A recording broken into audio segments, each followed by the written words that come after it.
Hello, everybody, and thank you for tuning in to the Liberty Report. With us today, we have Chris Rosina, our co-host. Chris, good to have you with us today. It's great to be with you, Dr. Paul. Good. We have a couple things we're going to talk about. First, we're going to talk about if there's any excitement in the gold market. There is just a little bit. And also, we're going to be talking about property ownership. And that has to do with what they call property rights, but we'll deal with that in a few minutes. But I want to start off by talking about this week in gold, because if you're a gold watcher, and I have been, even before it was legal. I don't know whether it was illegal to watch it, but I used to watch what was going on in gold before we were allowed to own it back in 1975. But the whole thing is this week was exciting and interesting. And if you're a chart person, you would have realized something big must be going on. And people are talking about the central banks buying gold, and that probably has a lot to do with it. But gold popped up over $2,000 an ounce, which is a big deal. But it stayed up there. It's been around that for a while, but this time it stayed up. It looks like it's going to stay up there, but I wouldn't bet my money that I know that it'll never go below 2,000. But anyway, it looks very strong, and people are excited. There's a lot of people asking questions right now. Why is gold so strong, but the gold stocks aren't doing as well? And on the website, you'll find explanations on that. And I say, well, it might seem like a discrepancy, but the market will sort it out. It'll sort it out. If they think there's a discrepancy, the market will do what it has to do. But anyway, gold to me is a very good indicator of what's really happening, what the foreign policy is doing, how much violence we have in our country, what the Federal Reserve is doing. We had a Federal Reserve Board meeting this past week, so there's a lot of activity there. But one thing that exists and has a lot to do with gold is the perpetuation of huge deficits. And they're, I think, voting today on another budget. If it passes, it's more money. If they don't pass it, there'll still be more money somewhere along the way. So that has a lot to do with the devaluation. We should be careless in not only talking about the price of gold, because what we're really talking about is the measurement of the devaluation of the value of our dollar. And that is what the Constitution was supposed to do, was maintain that value and not given the right to inflate at leisure to take care of all these deficits. And we've been doing that for a long time. Now, there's a lot of things that go on. And that's why we work with and partner with Birch Gold Company, because they're interested in trying to help people protect themselves. And I like that too. I think the more people that own gold, the better off we are if we do have a major calamity. I think in the 30s, when they made gold illegal, not as many people were interested. Today, there are more people sophisticated and understand it, and they want to be able to be protected. But there's a lot of different ways you can do it. Many things in the marketplace. And I'm not a gold advisor on how and when to buy gold. I look at it more from a strategic and a political viewpoint and a civil liberty point of ownership of something that could protect you against government excesses. So Birch Gold will send you some information on this if you so desire. And what you do is on the screen, you'll see it says, Ron, text 989898, and that will take you to gold and take you to Birch Gold. And they will send you some material, and that material will give you an idea of how to get involved with the gold system.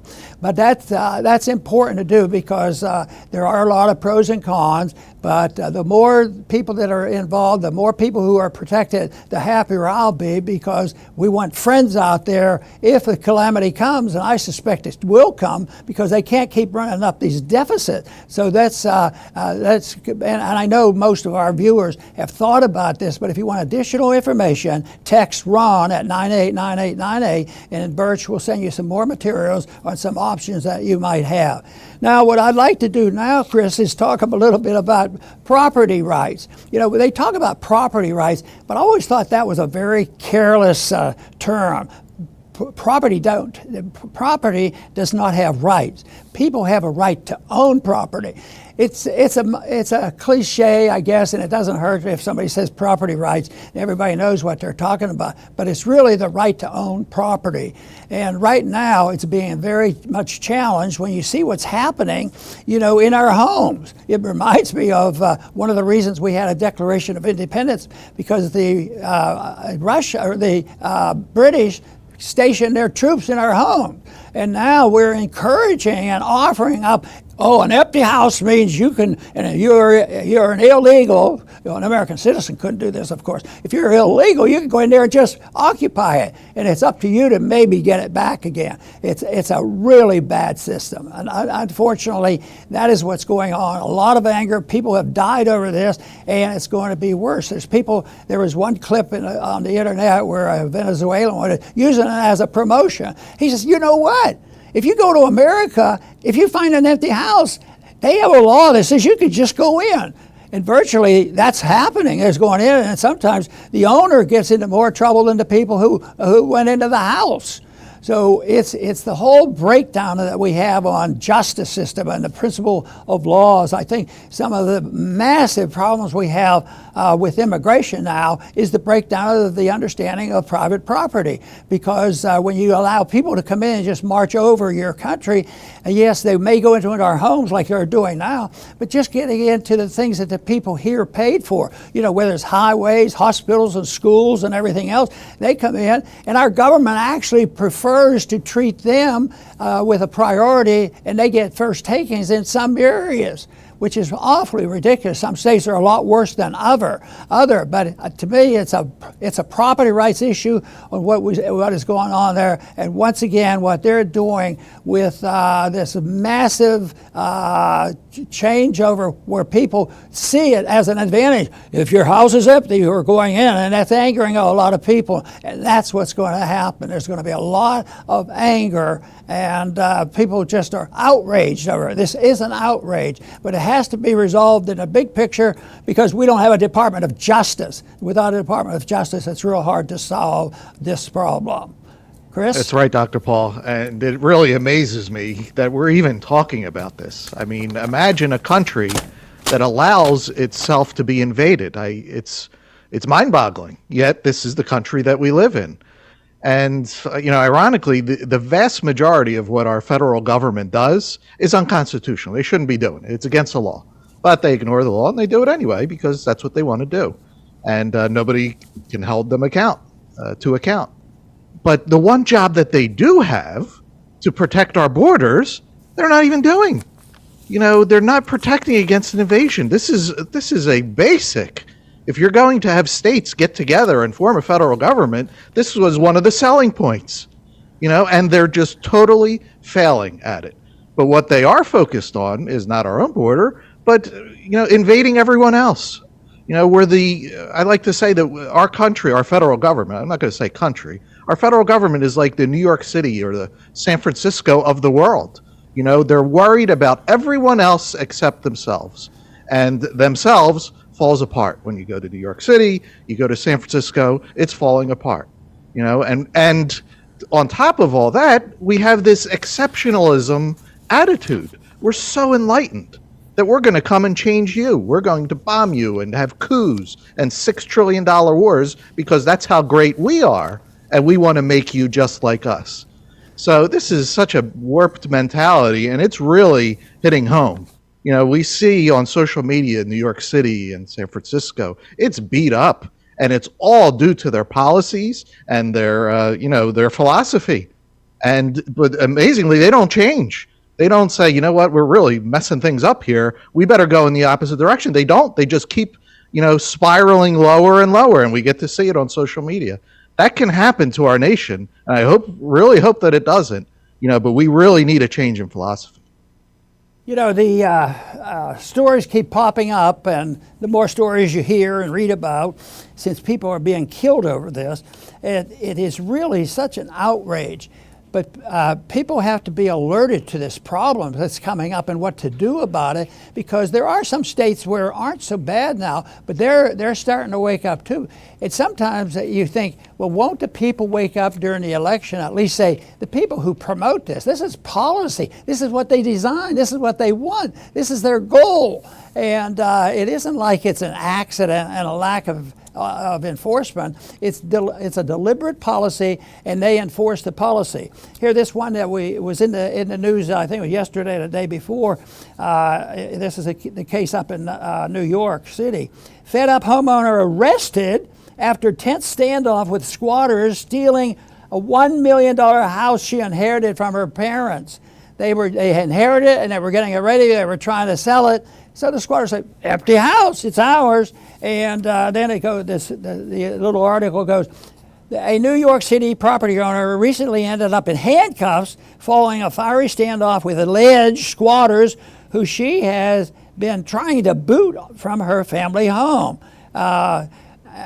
Andel Andorloro, 47, was nabbed after changing the locks on her house. And it's $1 million house. It's an investment and it's an inheritance. And I'll tell you what, and she ends up being arrested.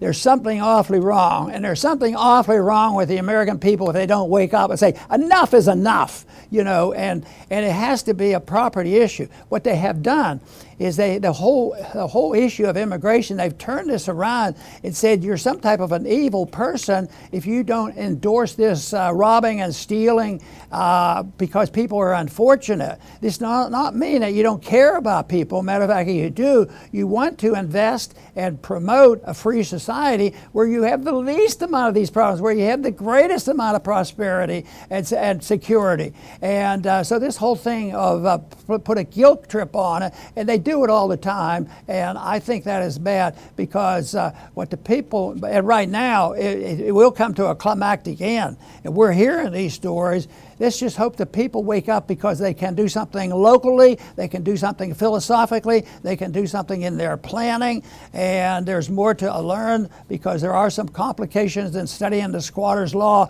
But one thing every American should say, a law to permit the squatters to get into any vacant house they find, and the owner has, it's his job. Maybe he can go to the court and get his house back or something like that. This is why the American people have to wake up on this, because this can't last, because there'll be more violence, and we already have seen people being killed. But what really outrages them is when the owner might get killed or shot or be the losing factor, and our government, our Department of Justice, a total corrupt department, goes in and defends the squatters and the looters. The looters were the same thing. Just think of the pictures a year ago, but to continue, it's an operation on its own, just a looting, and they feel good about it because they believe they're on the side of right.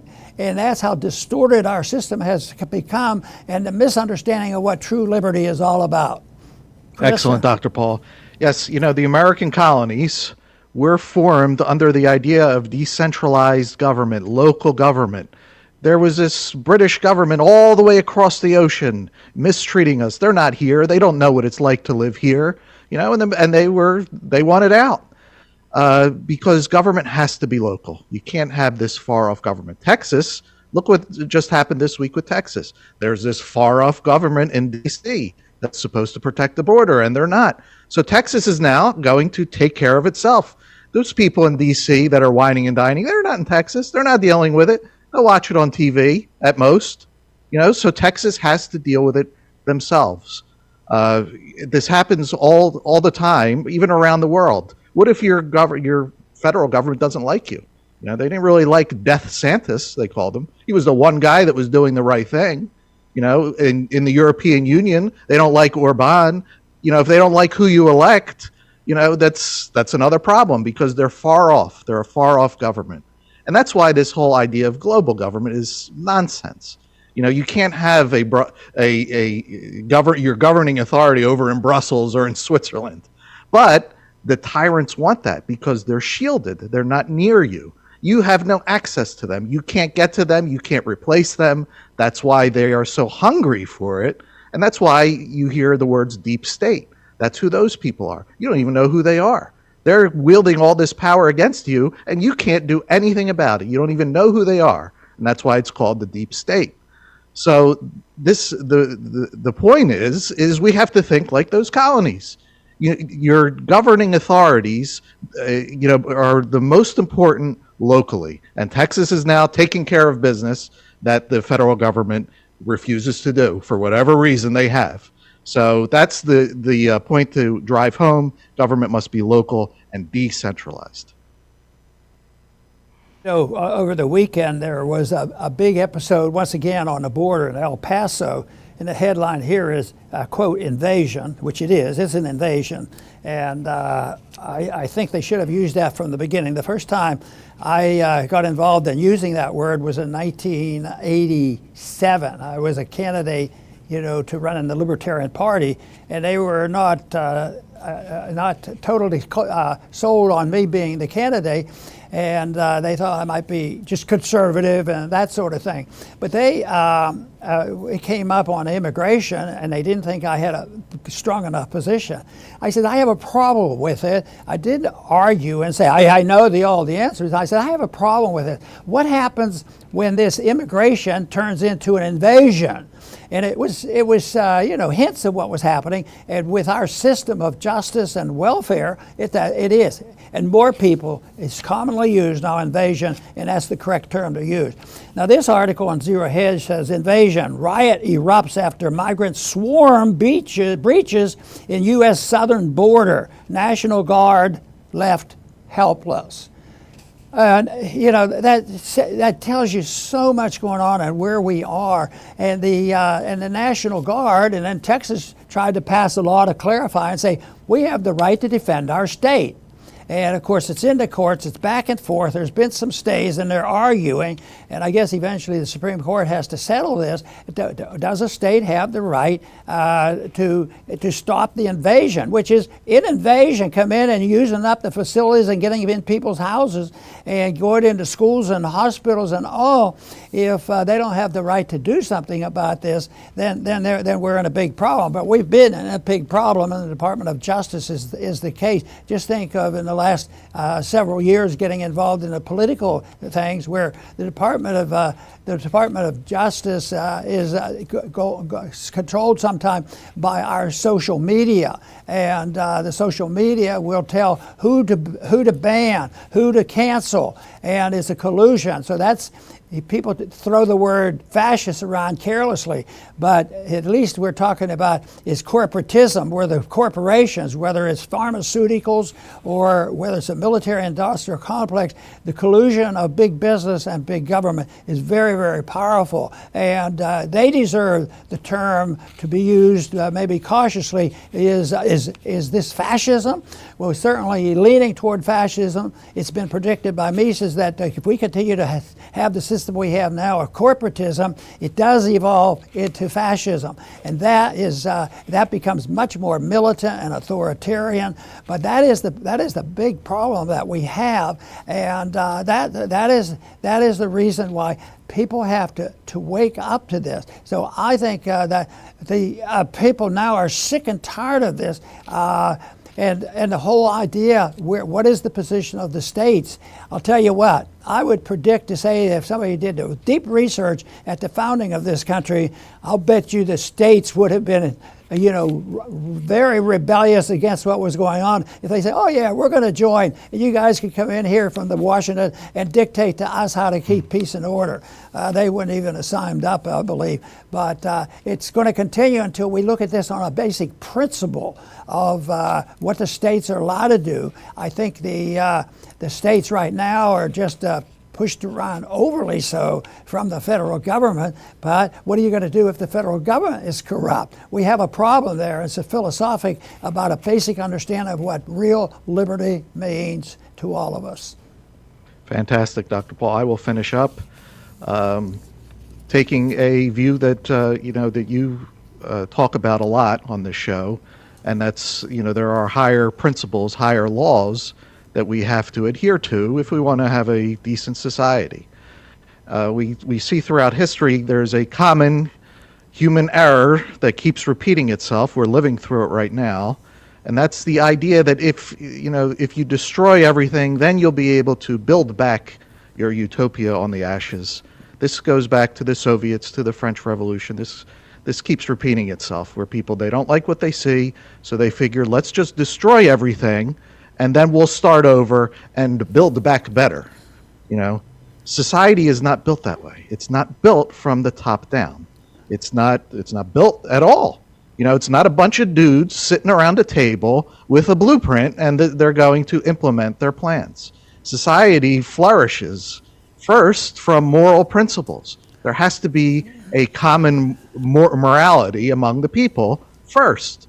That has to be adopted, because if you don't have that, then the rest doesn't matter. Private property, sound money, voluntary interactions, none of that happens if you first don't have that moral principle. Western civilization had a common moral principle. It was called Christianity. Our country, same thing. That was the foundation, and then everything else. Private property. I won't hurt you, you don't hurt me. This is mine, this is yours. Let's come together and exchange voluntarily. Let's have sound money. Well, the destroyers look at this, and they want to destroy it. So the first thing you do is you abandon all morality. All of it has to go. And then you start destroying. Private property is gone. Sound money is gone. Equality under the law is gone. It all just gets peeled away, and they do destroy. The Soviets destroyed all the communists around the world and all those. They definitely destroyed, but guess what? It stays destroyed. They build absolutely nothing on top of the ashes. What has to happen is the people say, these people are nuts. We need to start over with a moral foundation, and then you start building there. This is what's happening to our country. Our morality has been flushed down the toilet, and everything else has followed. So we need to turn around first by respecting each other, our property, and then going from there. Very good. These things don't happen by accident. There are people who promote exactly what's happening, because some of them write and admit we want chaos, because out of the chaos we can introduce this society of cultural Marxism. And Marxism, which means what we want is really equity, have everybody equal. And they're talking about equal distribution of all goods and services, and they want to eliminate that people get ahead by having ability and earning their way. But no, everybody's have equity, and there's been two slogans that they've used in these last several years, and then the goal is perfect equality in a negative way of saying take from one group and give it to another, and that is this program called ESG, and the other one is DEI. These are all the guidelines on here, and so many business people are all for this, and they're dynamite in undermining the principles of the marketplace. So they're going to continue with that, but because that's the philosophy they follow. But that involves so much, especially when people don't get punished for the crimes that they committed. There was another story here this week, and this was written by Joseph Watson of Modernity News, and it has to do with the girl that got beat near death. And this was on on regular news, and it was just horrible.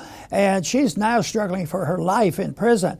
But they asked the girl, why would you do such a thing like that? Oh, well, that's because she says, I'm the victim. I've had to suffer, and therefore I'm just exerting my rights. That's how distorted it is, and she probably believes that nonsense. So that's the way that works. And I think that unless that changes and we have a better understanding of what the Declaration of Independence meant, what our Constitution meant, far from perfect, but I'll tell you what, we're drifting away from that perfection right now, and we're at a point now of anarchy. And like Chris mentioned, there is not only government laws, that have to be challenged, but also the natural laws and the higher law has to be looked to, in which people have looked toward that system for hundreds, if not thousands of years, because people do know what's right and wrong, but they would like to blacken their minds out, and they are indoctrinated to think, well, if people have something else, I have a right to take it from them. Oh, that's not stealing, and they become nihilists. They don't believe telling lies make a difference, and that's the type of system that we live in today. But I think that can be changed. I think the interest in true liberty is growing, not diminishing.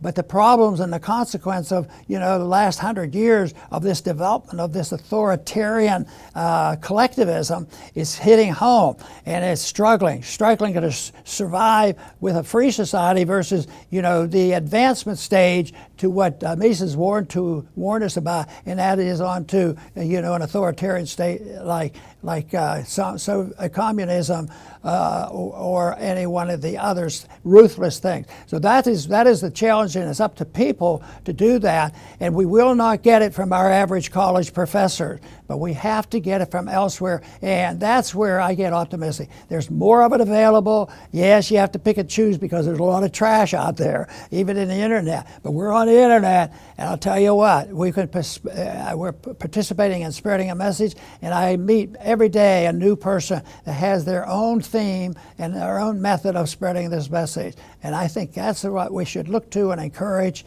And indeed, I want to thank everybody for that participation and for supporting our program. And please come back soon to the Liberty Report.